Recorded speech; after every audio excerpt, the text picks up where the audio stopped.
مساء الخير يا بنات، عاملين ايه؟ النهارده ان شاء الله فيديو جديد.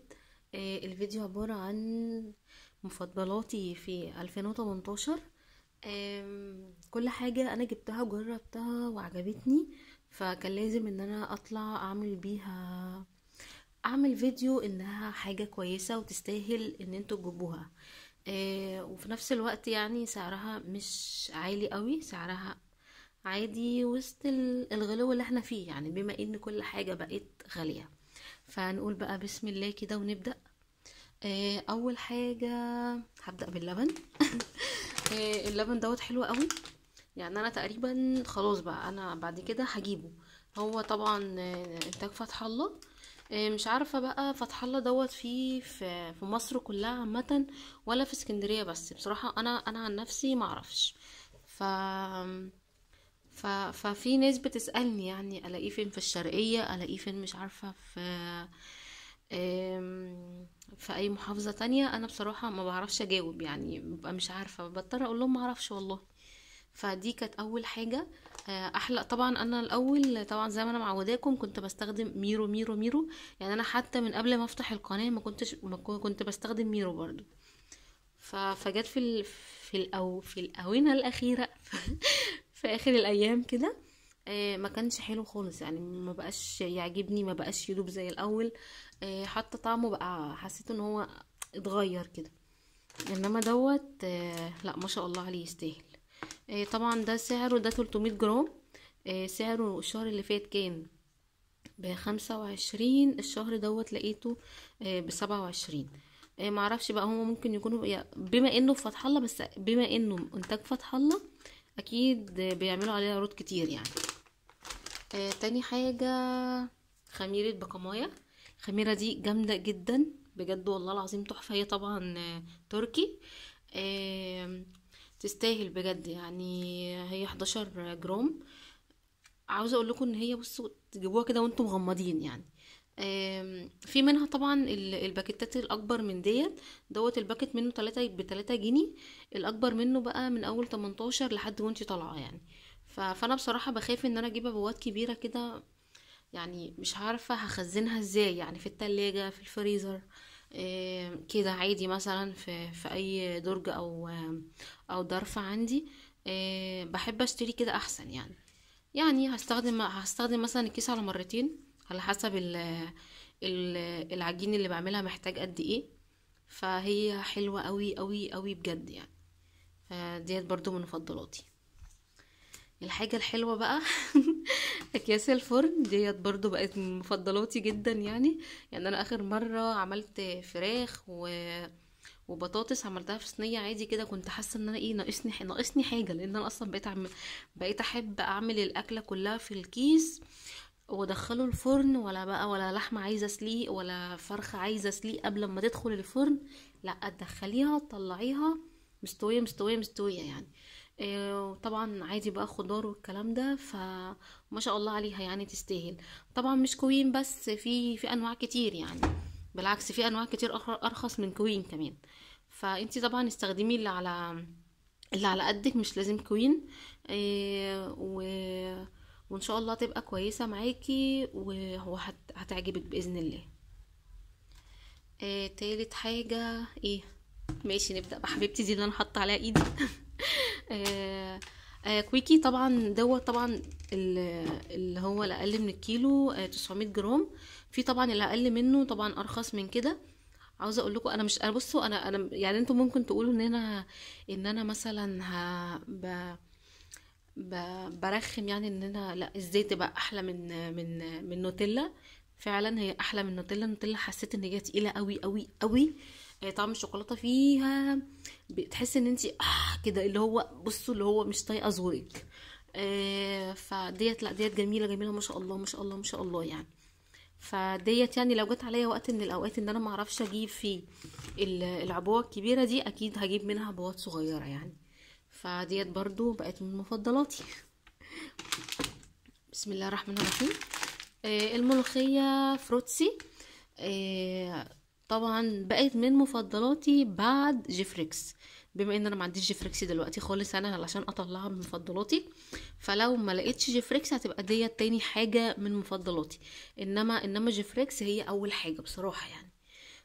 فدي برضو حلوه مش وحشه خالص، بالعكس يعني حسيتها ان اكنك لسه مخرطه الملوخيه دلوقتي حالا. بجد والله العظيم بجد. حلوه قوي، وكمان برضو سعرها هادي، مع ان بتبقى سعرها اوقات كتير بتبقى اعلى من جيفريكس. يمكن علشان احنا في وقت الملوخيه، فالملوخيه وقتها في تفريزها رخيص يعني. كان الكيس منها ب6 جنيه ونص، انا جبته امبارح. بس اوقات كتير في الوقت اللي يبقى مش بيبقى فيه ملوخيه، بتبقى هي اغلى من جيفريكس. بس في نفس الوقت برضو جيفريكس جميله جميله جميله يعني. فدي تاني حاجه من مفضلاتي بعد جيفريكس. نيجي بقى للجبنه. بسم الله الرحمن الرحيم. بونو دي عاوزه اقول لكم كده تحفه تحفه تحفه تحفه بجد والله العظيم، جميله جدا جدا جدا. كطعم، المطه بتاعتها لا بجد مطه مطه يعني.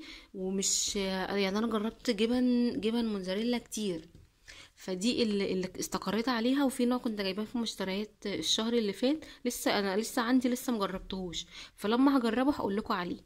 فدي بصراحه جميله. الكيس منها ب10 جنيه. يعني دي تعتبر من الارخص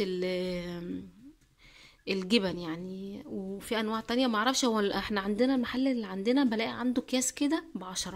بصراحة انا لما بروح فتح الله او كارفور او بيت الجملة او كازيون ما بلاقيش جبنة موتزاريلا ب10 ديت. ف فديت ثواني كده، مية الحنفية لقيتها فتحت مرة واحدة فخضتني يعني. إيه، فدي ما شاء الله عليها يعني. دول بصوا يعني الكياس، بصوا اخر حبات يعني. ما تفهموش بقى انا محتفظه بيها ليه، علشان انا ما لقيتش منها. ف فبجد تستاهل يعني.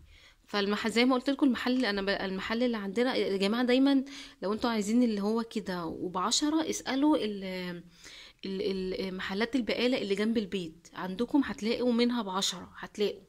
سواء ديت او النوع التاني اللي انا وريته لكم في مشتريات الشهر اللي فات، هبقى اسيبه لكم في صندوق الوصف. ب10. وفي نوع برضو اسمه هلا ده كان جميل قوي، بس برضو مع الوقت لقيت ان هو جودته قلت، مع ان انا كنت بحبه جدا برضو. الكلام ده قبل ما افتح القناة. بس ما بقاش حلو يعني. لو لقيتوه ما تجيبهوش يعني. اسمه هلا، كيسة كده اكبر يعني، مربعة كده شوية، وبرضو ب10. يعني تهيألك ان هي كبيرة، الحجم كبير، بس نفس الشوية يعني.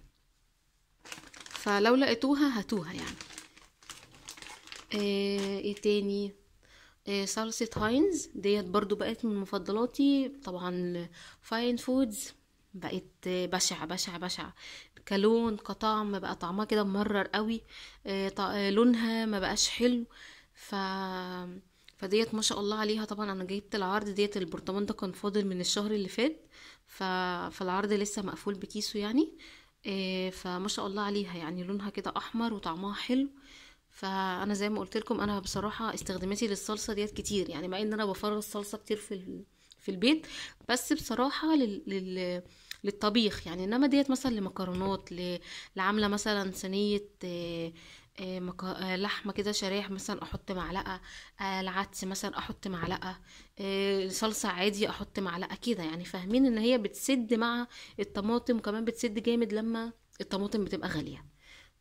فديت حلوة قوي، بدل يعني مكان فاين فودز مش حلوة، او ما بقتش حلوة زي الاول. برضو مفضلاتي برضو اللي عجبتني جدا جدا، ان انا اصلا كنت جايباه وقلت ده هيبقى طعمه عادي وبتاع. لا ما شاء الله ما شاء الله ما شاء الله، طعمه حلو قوي. عسل نحل ازيس على فكرة. لسه العرض ده لسه شغال في فتح الله، اللي هو بتاع 40 سنة، بيحتفلوا بمرور 40 سنة. لسه موجود يعني. ليه اللي عايز يجيبه بجد. عارفين يا جماعة فكرني بإيه؟ فكرني بعسل نحل زمان كده واحنا أطفال، لما كانت مامتنا مثلا تدينا معلقة كده. لا هو ده هو والله العظيم بجد يعني. هو يعني انتوا شايفين هو أصلا تقيل يعني، ما شاء الله تقيل. ف ف فكمان اللي اكد لي ان هو حلو قوي قوي قوي، ان بابا ما شاء الله كان كل يوم ياكل منه، ياخد منه الصبح معلقه. فهو ده اللي اكد لي ان هو حلو يعني، علشان ابويا ذواقه يعني وكده. ذواق. آه، ف فهو دوت اللي اكدني كمان، اللي اكد لي كمان ان هو حاجه كويسه. فلو لقيتيه حلو جدا للبرد طبعا للصدر عامه، هو اصلا حلو في كل حاجه، حتى لو هتعملي بيه ماسك على وشك فهو اكيد حلو يعني. فبصراحه اهم حاجه العسل النحل يبقى كويس بصراحه يعني. مش اصلها مش طالبه يعني حاجه كده تبقى صنع ربنا والانسان يبهدل فيها يعني. فدي اكتر حاجه بتضايق الواحد يعني. فده حلو حلو. بسم الله الرحمن الرحيم. ده كمان السحلب بقى، ده عاوزه اقول لكم تحفه تحفه تحفه تحفه. طعمه بجد جامد. انا بحبه قوي. انا اصلا خلصت علبه منه، عاوزه اقول لكم يعني انا من ساعه بعد لما جبته كل يوم سحلب كل يوم سحلب. ف اسمه ايه ده. فجميل جدا. هو بصوا هو مشروب بطعم السحلب يعني. هو مش سحلب زي ما بنجيبوه من العطار اللي هو التقيل ده ويتقل بقى معاكي، لا هو بصوا مشروب كده هادي. ابقى اعمله لكم في مره واوريه لكم وهو معمول ان شاء الله باذن الله. طعمه ما شاء الله عليه، وسعره حلو ب5 جنيه. فطعمه هادي كده وجميل جدا جدا. عارفين والله العظيم بجد كده اول لما تشربوه، هو ده اللي بيحصل لي فعلا. اول لما بشربه بحس كده باسترخاء جامد، استرخاء كده وهدوء كده. فما شاء الله عليه يستاهل بجد يعني. وسعره برضو مناسب 5 جنيه. فلو لقيتيه جربيه على ضمانتي يعني، ولو جربتيه وما عجبكيش قوليلي وانا اجيب لك حاجه احلى منها. الحلوة دريم. ما شاء الله عليها الكاكاو ديت. جميلة فوق الوصف يعني. يعني انا هبطل اجيب اللي انا كنت بجيبها دايما، اللي هي الخام اللي هي السايبة ديت. فانا بطلت فعلا اجيبها وهجيب ديت دايما. ما شاء الله عليها طعمها يعني. هي اصلا ديت للحلويات يعني. هو الباكت ده للحلويات، انا بقى استخدمته وعملته مشروب تحفه تحفه، اكنك بتشربي كده شوكولاته. ولونها فعلا من جوه كده يا جماعه. هبقى افتحها لكم في مره اوريها لكم وانا بعملها. لونها كده من جوه مش فاتح يعني، لونها داكن كده. وريحتها كده اول لما تفتحيها ريحه كده شوكولاته كده يعني. بصوا يعني حاجه فوق الوصف يعني. فجميله فعلا تستاهل ان انت تجيبيها. هي كانت عامله 12 جنيه 75، وانا يعني هي زايده الشهر ده 75 قرش. فهم بس فتح الله دايما بيعمل عليها عروض يعني، دايما بينزل في سعرها. ف... فهاتيها برضو على ضمانتي. برضو نشا دريم جميل جدا جدا جدا يعني. احسن من السايب بكتير. السايب كده تحس ان في حاجه غريبه فيه يعني. بس ده انا جربته في مهلبيه حلو. طبعا في بسكوت النشا، بسكوت كورن فلاور، لانكاشاير قصدي. وعملته في كيكه النشا كان جميل هايل، كان جميل جدا يعني. فزي ما قلت لكم على فكره لقيت فيه 2. زي ما قلت لكم هي العبوه فيها 2 وب6 جنيه اهو. فيها 2 وب6 جنيه. فحلو يعني. فهاتي انضف من السايب بكتير. شاي بقى احمد تي الانجليزي بتاع الفطار حلو جدا جدا جدا. ده اللي عملته، ده اللي بعمل بيه الشاي بلبن. بلبن على طول وشاي هايل هايل هايل. حتى لو بتشربيه كده حلو. بس هو مش حلو ان انت تعملي بيه شاي كشري. لا انت تغلي الميه وتحطي وتقفلي البراد وتصبي. هو اصلا جماله في كده يعني. انما لو عملتيه شاي كشري اغطيه واستنى عليه شويه، لانه هو اصلا خرز ومش من السهل ان هو يخرج بسرعه يعني. بيخرج بعد شويه يعني، بياخد وقته بمعنى اصح. فهو ده شكله من جوه. طبعا انا معبيه البرطمان اهو. فما شاء الله يعني حلو قوي. في منه طبعا الناعم، بس انا بقالي مده ما بشوفوش قدامي مش عارفه ليه. اللي هو كنت برضو بجيبه اللي هو الباكت الصغير ابو 6 جنيه ده. بس ما بقالي فتره مش بلاقيه قدامي. فجبت ده من اخر مره، ولسه هو البرطمان عندي موجود فيه. ف فحلو يعني. فهو اصلا العلبه ب22 جنيه، ربع ده تقريبا، وبتقعد يعني. ايه تاني.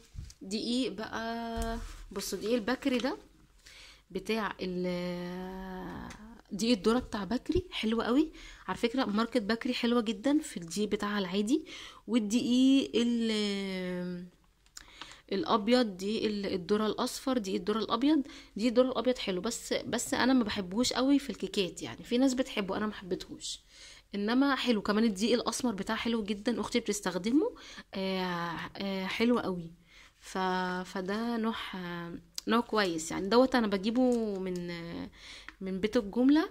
اه بيت الجمله على طول بلاقيه في بيت الجمله يعني. انا قليل قوي لما بشوفه في فتح الله يعني، او في اليوم اللي انا بروح فيه ممكن يكون، ممكن يكون بيكون خلاص يعني.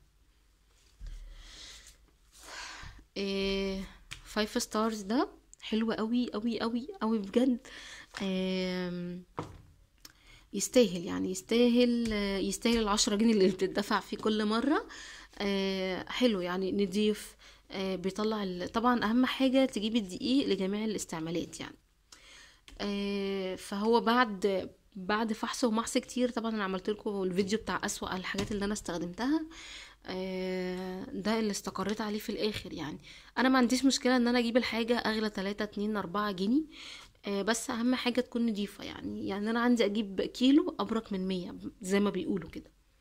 حاجة واحدة غالية شوية أبرك من ان انا اجيب كذا حاجة، مثلا ممكن تكون مثلا واحد ب6 جنيه 5 جنيه واجيب منه كمية.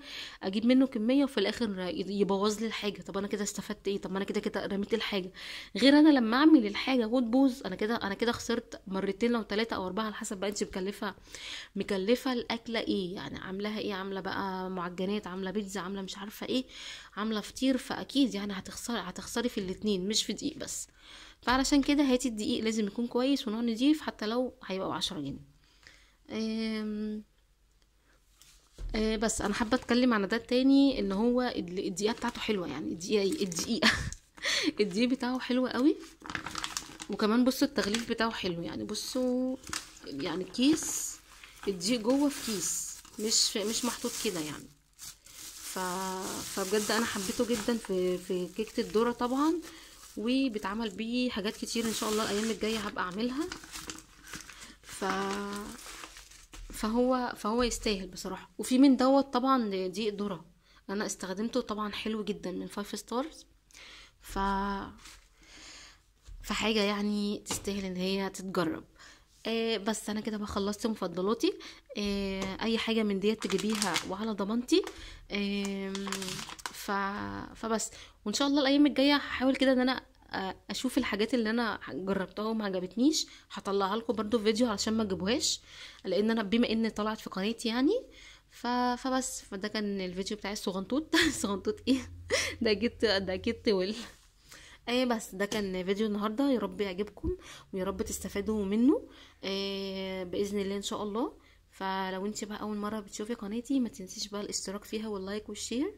ولو انت مشتركه عندي بالفعل ما تنسيش اللايك والشير والدعوه الحلوه. اشوفكم ان شاء الله على خير في فيديو جديد، والسلام عليكم.